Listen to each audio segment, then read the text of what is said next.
भर्ती परीक्षा आज प्रदेश में 2 पारियों में आयोजित की जाएगी। परीक्षा कुल 1800 सेंटर्स पर 5,80,000 अभ्यर्थी देंगे एग्जाम। जयपुर जिले की बात की जाए तो 234 एग्जाम सेंटर्स बनाए गए हैं, जिसमें करीब 90,000 अभ्यर्थी परीक्षा में शामिल होंगे। 75 राजकीय और 159 निजी केंद्रों पर होगी ये परीक्षा। सभी केंद्रों पर सीसीटीवी और बायोमेट्रिक से निगरानी रहेगी। परीक्षा की मॉनिटरिंग के लिए 38 उड़न दस्ते भी तैनात किए गए हैं और पहली पारी सुबह 9:30 बजे से दोपहर 12:30 तक, दूसरी पारी 3 बजे से शाम 6 बजे तक। निर्धारित समय के बाद जो प्रवेश है वो अब नहीं दिया गया है। तो 8:30 बजे तक ही एंट्री थी। 9 बजे का वक्त हो चुका है। अब से आधे घंटे में परीक्षा की शुरुआत होगी, लेकिन 8:30 बजे एंट्री को बंद कर दिया गया था।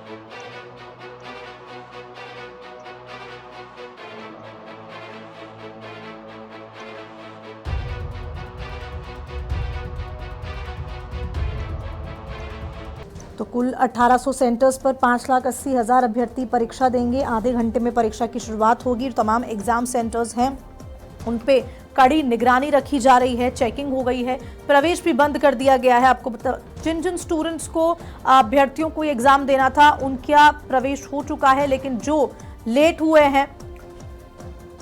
और ज्यादा जानकारी के साथ धर्मेंद्र सिंघल हमारे साथ लाइव जुड़ गए हैं। धर्मेंद्र, किस तरह की तस्वीरें सामने निकल के आई जब एंट्री गेट्स बंद हो गए?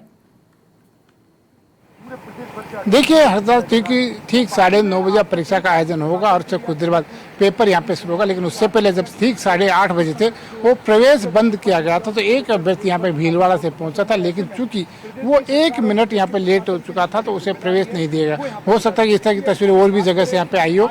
और अमूमन हर बार देखा जाता है कि कई अभ्यर्थी ऐसे होते हैं जो समय के बाद पहुंचते हैं, लेकिन उन्हें प्रवेश नहीं दिया जाता है और सावचेत भी उन्हें हर बार किया जाता है, लेकिन उसका असर अभी भी कह सकते हैं कि थोड़ा बहुत कम दिखाई दे रहा है। क्योंकि आज की परीक्षा की बात करें, एलडीसी भर्ती परीक्षा है, उसमें 5,80,000 अभ्यर्थी हैं। और देखिए बड़ी परीक्षा इसलिए है कि एक ही दिन में इतनी बड़ी परीक्षा कराना कहीं कर्मचारी चयन बोर्ड के लिए बड़ी चुनौती, बड़ा काम की 1800 से ज्यादा सेंटर्स पे ये परीक्षा हो रही है। और बात करें तो जो 28,000 सीसीटीवी कैमरे लगा करके निगरानी की जा रही है। खुद चयन बोर्ड के जो अध्यक्ष है वो इसकी निगरानी कर रहे हैं। वो भी सेंटर पर जाकर के देखेंगे व्यवस्था की किस तरह की व्यवस्था है। कंट्रोल रूम जो चयन बोर्ड के अंदर बनाया गया वहाँ वो निगरानी करेगा। तो कह सकते हैं बड़ी परीक्षा और सुरक्षा को लेकर कहीं कोई कोताही नहीं बरती जा रही है। सीसीटीवी के माध्यम से निगरानी की जा रही है, वीडियोग्राफी करवाई जा रही है। अभ्यर्थियों की बायोमेट्रिक अटेंडेंस यहाँ पे ली गई, फेस स्कैनिंग उनकी गई और हस्ताक्षर नमूने भी लिए गए, ताकि कहीं किसी तरह की कोई शिकायत आती है तो उसको कह सकते रिकॉर्ड उसका हो। जी, यानी कि धर्मेंद्र, माना जाए कि जिस एग्जाम सेंटर पर आप खड़े हैं वहां पर जो स्टूडेंट्स हैं वो टाइम से पहुंच चुके हैं।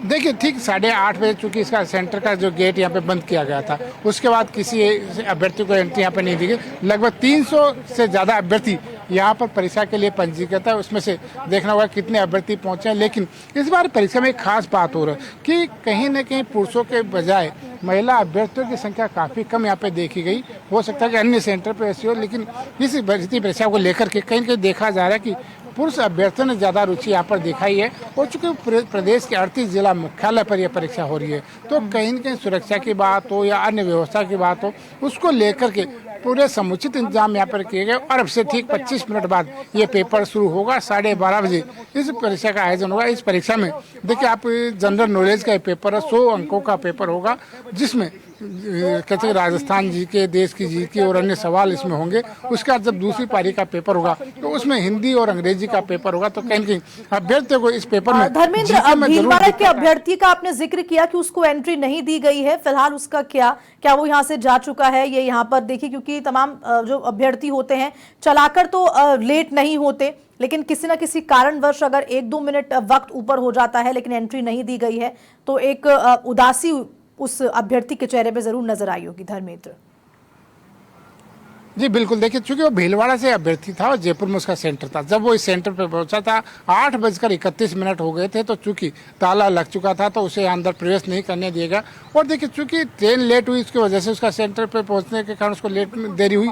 तो कहीं न कहीं ये कह सकते हैं देरी भारी पड़ती है उनके जीवन पे, क्योंकि अब पता नहीं कब जाकर के इस तरह की वैकेंसी वापस से आएगी और उसको परीक्षा देने का मौका मिलेगा। लेकिन एक बार तो उनको कह सकते इस परीक्षा का मौका जो है वो यहाँ पे चूक गया है और इस तरह के हो सकता है कि अन्य अभ्यर्थी भी हो। लेकिन जरूरी है चूंकि बोर्ड के द्वारा भी जब इसका विज्ञापन जारी किया जाता है, विज्ञप्ति निकाली जाती है तो साफ साफ लिखा होता है कि आप समय पर वहाँ पहुँचें।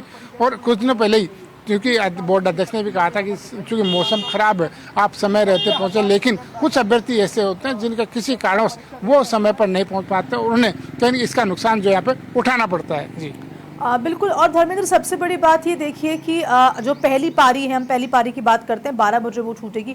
उसके बाद जो वक्त निर्धारित किया गया है, बीच में गैप होगा, उसके बाद किस तरह की व्यवस्थाएं की गई हैं, क्योंकि शाम को भी और यात्रा, सबसे बड़ी बात जो बाहर से, कि आपने बताया कि भीलवाड़ा से वो अभ्यर्थी यहाँ पर एग्जाम देने आया था, जो व्यवस्थाएं आने जाने की होती हैं वो किस तरह की यहाँ पर की गई है? देखिए, चूंकि दूसरी पारी की बात की तो 3 बजे से लेकर 6 बजे तक परीक्षा होगी और यही अभ्यर्थी जो अभी जीके का पेपर दे रहे हैं वो हिंदी और अंग्रेजी का दूसरी पारी में परीक्षा देंगे। तो ये कह सकते हैं कि इन अभ्यर्थियों को बीच में एक थोड़ा गैप यहाँ पर मिलेगा और 1 बजे से लेकर 2 बजे तक वापस से उनकी एंट्री यहाँ पर की जाएगी। और चूंकि ये अभ्यर्थी ऐसे हैं जो ज़्यादा दूर जाते नहीं है, कुछ खाने पीने के लिए जरूर बाहर निकलेंगे, लेकिन उस परीक्षा में जब सेकेंड पारी होती है इन अभ्यर्थी तो उसमें ज़्यादा दिक्कत नहीं आती, खास करके पहली पारी में ज़्यादा दिक्कत आती है। और चूंकि पूरे प्रदेश भर में जो सेंटर, कई बार ऐसा होता है कि जब जिले में अभ्यर्थियों की जो कह सकते हैं कि कमी होती है तो दूसरे जिले से वहाँ शिफ्ट किए जाते हैं। चूंकि राजधानी में ज़्यादा सेंटर यहाँ पे बनाए गए, लगभग 234 सेंटर यहाँ पे है, तो यहाँ पे 90,000 अभ्यर्थी हैं, तो कहीं जिले से बाहर के अभ्यर्थियों को भी यहाँ पे सेंटर दिया जाता है। तो वो जो अभ्यर्थी है उनको पहुँचने में देरी होती है, उसका खामियाजा पे उठाना पड़ता है। जी ठीक है धर्मेंद्र, बहुत बहुत शुक्रिया फिलहाल आपका जानकारी देने के लिए।